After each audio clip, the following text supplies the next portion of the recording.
అది కాదురా, ఎవరితోనైనా చెప్పుకుంటే బాధ కొద్దిగా తగ్గుతుంది. నా బాధ నువ్వు ఆచలేవో తీర్చలేవు ఎందుకురా? అలా కాదురా, నువ్వు నా బాధ నువ్వు అర్థం చేసుకోలేవు ఎందుకంటా వదిలే. కొద్దిగా చెప్పరా బాబు, చెప్తే నేను సొల్యూషన్ ఏదో ఒకటి చెప్తాను. చెప్పు. అలా కాదురా, చెప్పు ఏ విషయం. నేను చెప్పండి రా, ఏ వ్యాపారం చేసినా అంతా లాసే. వ్యాపారం మీద నాకు ఇది అవ్వట్లేదు. అక్కడ టీ స్టాల్ ఉంది కదా, ఆ టీ స్టాల్ ఎదురుగా అది బాగా ఆగుతుందని చెప్పేసి ఆడ ఎదురుగా నేను టీ స్టాల్ పెట్టాను.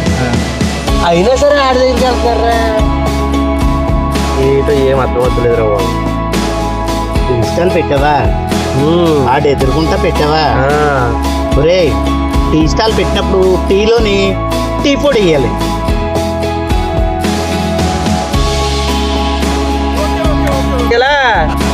అంతేగాని కారం పొడులు లేకపోతే మసాలా పొడులు వేస్తే ఎవరో రారు.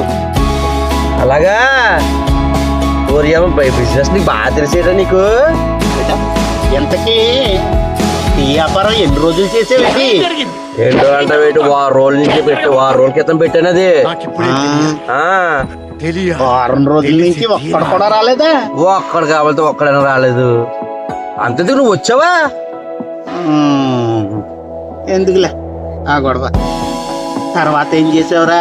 మళ్ళీ అది కాదని చెప్పి ఆ రామకృష్ణ సెంటర్లోనే చూసుకుంటే పులోమని వచ్చేస్తున్న జనాలు పడిపోతున్నారు ఆడి మీద. ఇదేదో బాగుందని చెప్పేసి మళ్ళీ ఎట్టుకెళ్ళి అడెదురింగా పెట్టాను. అయినా కానీ జనాలు రాదు. జ్యూస్ వ్యాపారం పెట్టావా? అవును బావా. ఎక్కడ ఎక్కువగా జనం ఉంటే అక్కడ పెట్టేస్తున్నావు. కొత్త ప్లేసులు మాత్రం ఎన్నుకోలేవు. మరి ఏం చేస్తాను బావా? జ్యూస్లోని పాలు వేస్తున్నావా? ఇది పాలు వేయాలా? నీళ్ళు వేయకూడదు, పాలు వేయాలి. అప్పుడే క్లిక్ అవుతుంది. అదా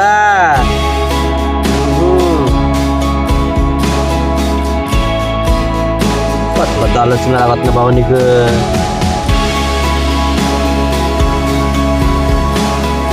ఆ జ్యూస్ వ్యాపారం కూడా సంతకెళ్ళిపోయింది. ఏం చెయ్యాలో ఏ వ్యాపారం చేయాలో కూడా తెలుస్తలేదు బావా. ఏదో ఒకటి మంచి చిన్న సలహా ఇవ్వు బావా. మంచి వ్యాపారం ఏదైనా పెట్టుకుంటాను. అలా ముందు ఇప్పుడు వరకు నువ్వు చేసిన వ్యాపారాలు అన్నీ క్లియర్గా చెప్తే దాన్ని బట్టి నేను ఓ మంచి సలహా ఇస్తాను. ఈ వ్యాపారం పెట్టాను, లాస్ అయిపోయింది. జ్యూస్ వ్యాపారం పెట్టాను, సంతకెళ్ళింది. అలాగే మొన్న అదేంటంటే చెప్పుల షాప్ పెట్టాను, అది లేదు. ఇంకోటి ఏంటంటే బట్టల షాప్ పెట్టాను, ఆ బట్టల షాప్ కూడా అది కూడా వెళ్ళిపోయింది. ఏం చెయ్యాలో ఏమో కాదా నాకు అర్థం కాక ఇలాగొచ్చి ఇక్కడ ప్రశాంతంగా కూర్చుంటే లోపు నువ్వు వచ్చావు. నాకు ఏదైనా చిన్న సలహా ఇచ్చావనుకో, దాన్ని బట్టి నేను ఏదో ఫాలో అవుదాం అనుకుంటున్నాను బాబా. బోల్డ్ డబ్బులు వచ్చి ఏంటి 10 వ్యాపారాల దాకా చేసేసావు? అన్నిటిలోని లాసే.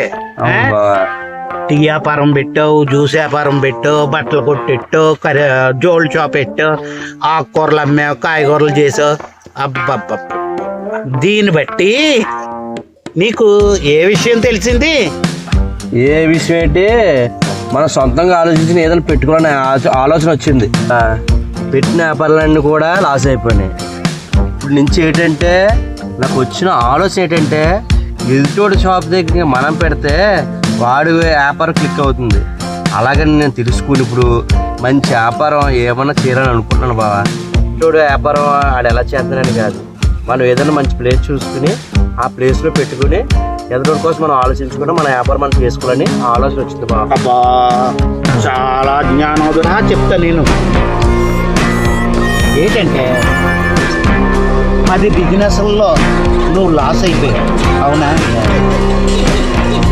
దాని మీద నీకు కొద్దిగా అనుభవం వచ్చింది, అవునా? అవును. నువ్వేం చేయాలంటే ఇప్పుడు చిన్న రూమ్ అద్దెకి తీసుకో.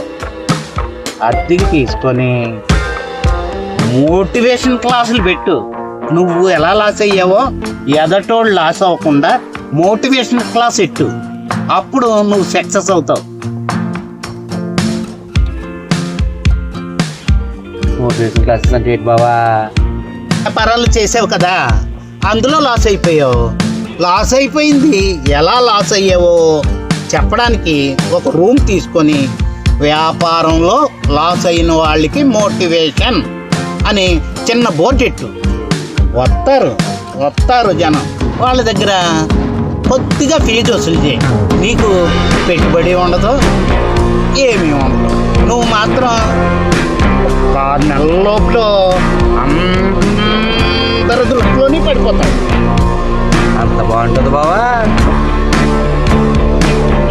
లాస్ అయ్యావు కదా, ఆ డబ్బులన్నీ ఫీజు రూపంలో కవర్ అయిపోతాయి. నువ్వు మంచి జమ్ముగా తయారవుతావు, నలుగురికి ఆదర్శం అవుతావు. మోటివేషన్ క్లాసులు పెట్టు. బావా మంచి సలహా ఇచ్చా బావా. సరే మంచి సలహా ఇచ్చా బావా.